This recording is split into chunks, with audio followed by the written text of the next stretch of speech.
இந்த car race பந்தயம் இன்று வரும்பொழுது எப்படி முத்தமிழர் கலைஞர் அவர்கள் நடந்து முடிந்த செஸ் ஒலிம்பியாட் என்கின்ற அந்த போட்டியை ஒட்டுமொத்த உலகமே திரும்பி பார்க்கின்ற அளவுக்கு அதை நடத்தி காட்டினாரோ, அதே போன்று நம்முடைய தமிழ்நாடு மட்டுமல்ல ஒட்டுமொத்த உலகமே வியந்து பார்க்கின்ற அளவிற்கு இந்த கார் பந்தயத்தை நடத்தி காட்டி நம்முடைய தமிழ்நாட்டிற்கு நல்ல ஒரு பெருமையை தேடி தந்திருக்கின்ற நம்முடைய மாண்புமிகு விளையாட்டுத்துறை அமைச்சர் அவர்களுக்கும் பாராட்டுகளை தெரிவித்திருக்கிறீர்கள்.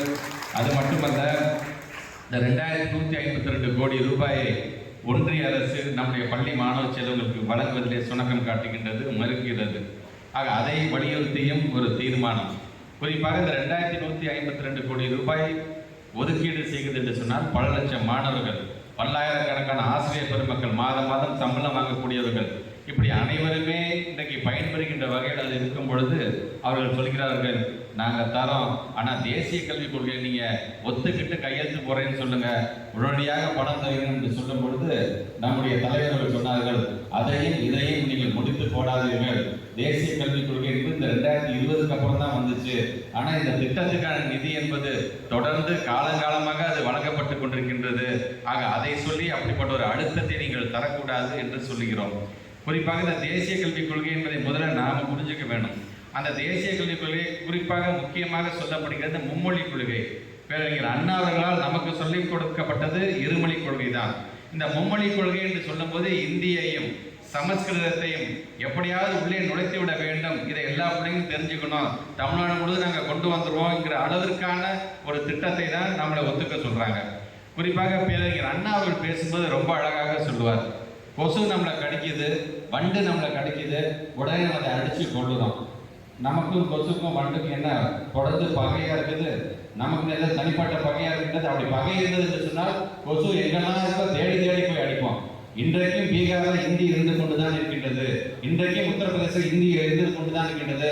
அதனால் இங்கே பீகாருக்கு போய் போராட்டம் இல்லை, நம்ம இங்கே உத்தரப்பிரதேசம் போய் போராட்டம் இல்லை, இந்தியை திணிக்கும் பொழுதுதான் நாமும் இங்கே போராட்டம் செய்யணும் என்று சொன்ன கருத்து பேரறிஞர் அண்ணாவுடைய கருத்து.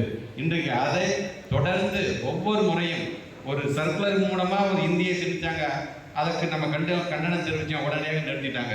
இந்தியை எந்த மூலமாகலாம் திணிக்க பார்க்கிறார்கள், அப்போல்லாம் நம்ம கண்டனம் தெரிவித்து அதை நாம் ஒரேடியாக ஒழித்து கட்டுகின்ற பணியில் நாம் ஈடுபடும் பொழுது இப்போ அவங்க சுற்றி பார்த்தாங்க, கொள்கை ரீதியாக தமிழ்நாடு மிகவும் உறுதிப்பாட்டோடு இருக்கின்றது. அப்போ என்ன செஞ்சா இவங்க நம்ம வழிக்கு வர வைக்கலான்னு பார்க்கும் பொழுது, உனக்கு நான் பணம் தரேன் இல்லை, அந்த பணத்தை நான் நிறுத்துறேன், முதல்ல இதை கையெழுத்து போடு என்கின்ற அளவுக்கு அதை மீண்டும் அதை வலியுறுத்துகின்ற வண்ணம் அதை செய்து கொண்டிருக்கின்றார்கள். அதனால்தான் அந்த தீர்மானத்தையும் நான் இன்றைக்கு உங்கள் அனைவரோட அனுமதியோடு இன்றைக்கு அதை இதோடு சேர்த்திருக்கின்றோம். நாங்கள் இன்றைக்கு வருகை தந்திருக்கின்ற நாம் மனதில் வைத்துக் கொள்ள வேண்டியது ஒன்றே ஒன்றுதான், 2026 தேர்தல். அந்த 2026 தேர்தலில் நாம் நம்முடைய உழைப்பை எப்படி செலுத்தப் போகின்றோம்?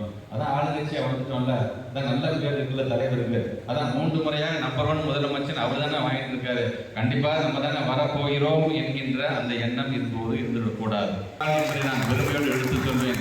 எதிரிகள் எந்த கோணத்தில் வந்தாலும் சரி, எங்களுடைய மாநகர கழகத்தை சார்ந்திருக்கின்ற நீங்கள் நினைத்தால் அவர்களை ஓட ஓட விரட்டி அடிக்க முடியும் என்கின்ற நம்பிக்கை ஒட்டுமொத்த மாவட்டமும் பெறுகின்றது என்பதை நான் பெருமையோடு சொல்ல கடமைப்பட்டிருக்கின்றேன். இன்றைக்கு இருக்கின்ற கால சூழ்நிலையில் நீங்கள் சொன்னது போல அனைவருடைய விருப்பமாக இருக்கின்ற இளைஞர்களை நம்பால் இருக்க வேண்டும், இளைஞரை நம் இயக்கம் கொண்டு வர வேண்டும் என்கின்ற அந்த ஆசையில் ஒரு பகுதியாகத்தான் இன்றைக்கு அந்த கலைஞர் ஆர்மி என்கின்ற ஒரு புதிய திட்டத்தை நாங்கள் உருவாக்கி இருக்கின்றோம். அந்த திட்டம் என்பது வேறொன்றும் அல்ல, குறிப்பாக நம்முடைய திருவள்ளூர் தொகுதியில் இருந்ததை நான் தொடங்குகின்றேன். ஒவ்வொரு பூத்துக்கும் 30 வயசு கீழே இருக்கின்ற பசங்களை நம்முடைய மாவட்ட கழகத்துக்கு வர சொல்லி ஒரு 15 கேள்விகளை கேட்டு அந்த கேள்வியில் அவன் பதில் அங்கேயே உட்கார எழுத சொல்லி அதுலேருந்து ஒரு மாணவனை தேர்ந்தெடுத்து கிட்டத்தட்ட 297 மாணவர்களை 297 இளைய சமுதாயத்தை சார்ந்திருக்கின்ற அந்த தம்பிகளை நாங்கள் தேர்ந்தெடுத்திருக்கின்றோம். அதனால தான் கலைஞர் ஆர்மி அப்படின்னு அந்த பேரை வச்சது யாருன்னு பார்த்தீங்கன்னா நமது மாண்புமிகு விளையாட்டுத்துறை அமைச்சர் திரு உதயநிதி ஸ்டாலின் அவர் தான் சொன்னார், இந்த பேரை வைக்கணும்னு சொல்லி அதற்கான தனியாக ஒரு லோகோ நாங்கள் இன்னைக்கு தயார் செய்திருக்கின்றோம். அதிலிருந்து ஒரு 110 மாணவர்களை நாங்கள் நேரடியாக மலை பிரதேசத்துக்கு கொண்டு சென்று ஒரு நாள் முழுவதும் நம்முடைய இயக்கத்தை பற்றி, திராவிட இயக்கம் என்றால் என்ன என்கின்ற அந்த வகுப்பை எடுத்து நானே அவர்கள் கூட சென்று மீண்டும் அவளை அழைத்து வருகின்ற அந்த பணியில் என்னை முழுமையாக ஈடுபடுத்திக் கொள்ள இருக்கின்றேன். அடுத்தபடியாக கிழக்கு தொகுதியிலும் அதுக்கு அடுத்தபடியாக மணப்பாறை தொகுதியிலும் இதை தொடர்ந்து செய்ய இருக்கின்றோம். நம்மை சார்ந்து அடுத்த தலைமுறையாக இருக்கின்ற இளைய சமுதாயத்தில் நம்முடைய மாவட்டத்தில் ஒரு 1000 பேர் நம்ம தயார்படுத்திட்டா போதும். அந்த 1000 பேரும் 10,000 பேர் 1,00,000 பேர் என்று பல லட்சம் மாணவர்களுக்கு நாம் ஏன் இந்த இயக்கத்தை சார்ந்திருக்கின்றோம். 75 வருடம் கடந்து ஒரு இயக்கம் சென்று கொண்டிருக்கின்றது. பலவிதமான தோல்விகளை சந்திருக்கின்ற இயக்கம், பெரிய பெரிய வெற்றிகளை சந்தித்திருக்கின்ற இயக்கம். ஆனால் தொடர்ந்து 75 வருடமாக ஒரு இயக்கம் ஏன் எப்படி இன்றைக்கு நடைபோட்டுக் கொண்டிருக்கின்றது?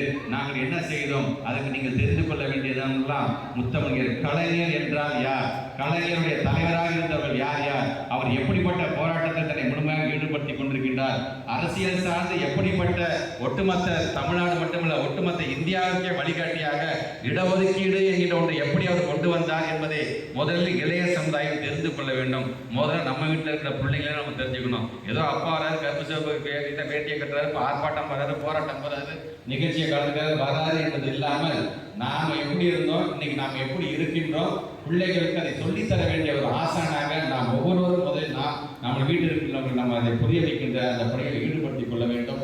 அதை கடந்து இன்றைக்கு அந்த 15 கேள்வி அந்த பிள்ளைகள் எப்படி இருக்கிறார்கள் என்பதற்கு உதாரணமாக நான் சொல்கின்றேன்னா, அந்த 15 கேள்விகளில் ஒரு கேள்வி என்பது உங்களுக்கு பிடித்த தலைவர் யார் என்று கேட்கும் பொழுது ஒரு இளைய சமுதாயத்தை சார்ந்திருக்கிற தம்பி எழுதுகிறார், தன்னுடைய வட்ட செயலோட பெயரை எழுதுகிறார். அது ஒன்றும் தவறு கிடையாது. அவருக்கு அவர் வட்ட செயலர் பெரியாது, அவருக்கு ஒரு வட்ட செயலர் பிரச்சனை தான் வட்ட செயலர் தான் போறாரு. அவர் அந்த வட்ட செயலர் தீர்த்து வைக்கிறார். அவருக்கு தலைவராக வட்ட செயலர் தெரிகிறார், தவறு இல்லை.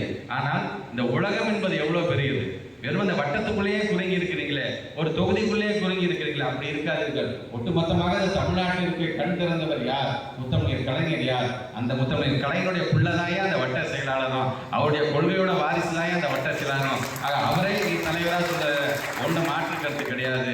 திருவங்கூர் தொகுதியுடைய சட்டமன்ற உறுப்பினர் யார் என்று கேட்கும் பொழுது மண்டையை சொல்லிட்டே யாருங்க யார் கேட்குறாங்க, இல்லப்பா எம்எல்ஏவை தான்ப்பா அப்படி கேட்குறாங்க. ஓ எம்எல்ஏவா, அது எங்கள் அண்ணன் பேர் அப்படின்னு எழுதுக்கிறாங்க. ஆக இந்த பிள்ளைகளுக்கு இன்னமும் தங்களுடைய வீடு தன்னுடைய உலகம் அப்படின்னு பார்த்தீங்கன்னா ரொம்ப குறுகி போயிடுது. அவங்களுக்கு நாளைக்கு ஒரு பிரச்சனை என்று வரும்போது தான் கேட்கிறார்கள். குறிப்பாக இது போன்ற ஒரு கூட்டத்தில் இளைய சமுதாயத்தை அமர வைத்து ஒரு நடிகருடைய பெயரை சொல்லி நீ யாருடைய ரசிகர் என்று சொன்னால் உடனே ஒரு பக்கம் கத்துவாங்க. இன்னொரு நடிகர் பெயரை சொல்லி நீ யாருடைய ரசிகர் அப்படின்னு சொன்னா இன்னும் இந்த பக்கம் பெருசாக கத்துவாங்க. அந்த பக்கத்திலேயே ஒருத்தரை நீ வர சொல்லி மேடையில் ஏறி அந்த 2 பேரை நிற்க வச்சு உன் நடிகர் நடித்த முதல் படத்தோட பேர் சொன்னா உடனே சொல்லுவான். இன்னொரு ஆள்கிட்ட கேளுங்க, அவனும் உடனே சொல்லுவான். சரி உங்களுடைய நடிகருடைய 100வது படம் பேர் என்ன சொல்ல உடனே சொல்லுவான். அடுத்த இன்னொரு நடிகருடைய வாரிசாக இன்னொரு நடிகரை பின்பற்றக்கூடிய ஒருத்தர் கேளுங்க, உன்னோட நடிகருடைய 100வது படம் என்னன்னா அடுத்த நிமிஷம் யார்கிட்ட சொல்லுவான். அந்த பையனை அப்படியே நிறுத்திட்டு உன் தொகுதியோட எம்எல்ஏ பேர் என்னன்னு கேளுங்க, முடிப்பான் ஃபஸ்ட்டாக. அப்போ அந்த பையனை எடுத்து சொல்ல வேண்டியது, உனக்கு தண்ணி பிரச்சனைனா எம்எல்ஏக்கு போன போது, உனக்கு சாப்பிட பிரச்சனை எம்எல்ஏ எங்கப்பா போனாரு, உனக்கு கரண்ட் வரலாம் அந்த எம்எல்ஏ என்னப்பா பண்ணிட்டு இருக்காரு, பட்டா பிரச்சனையா அந்த எம்எல்ஏ என்னப்பா செஞ்சுட்டு இருக்காரு, குடிநீர் கலங்களாக வரலாம் இந்த எங்க கவுன்சிலர் எங்கப்பா போனாரு.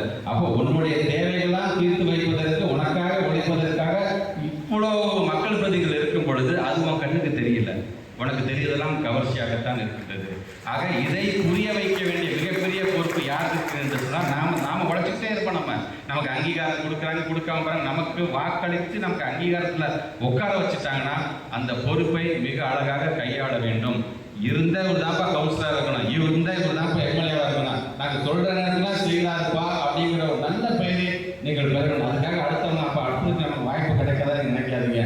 நம்மை பொறுத்த வரைக்கும் உழைப்பவர்கள் யாராக இருந்தாலும் சரி அவங்களை தேடி கண்டுபிடிச்சு அவங்களுக்கான உரிய அங்கீகாரத்தை வழங்கக்கூடிய மாவட்டமாக நம்முடைய திருச்சி தெற்கு மாவட்டம் இன்றைக்குமே விளங்கும். ஆக வருகை தந்திருக்கின்ற நம்முடைய இலக்காக 2026 200க்கு 234க்கு 200 தலைவர் சொல்லியிருக்கிறாரு.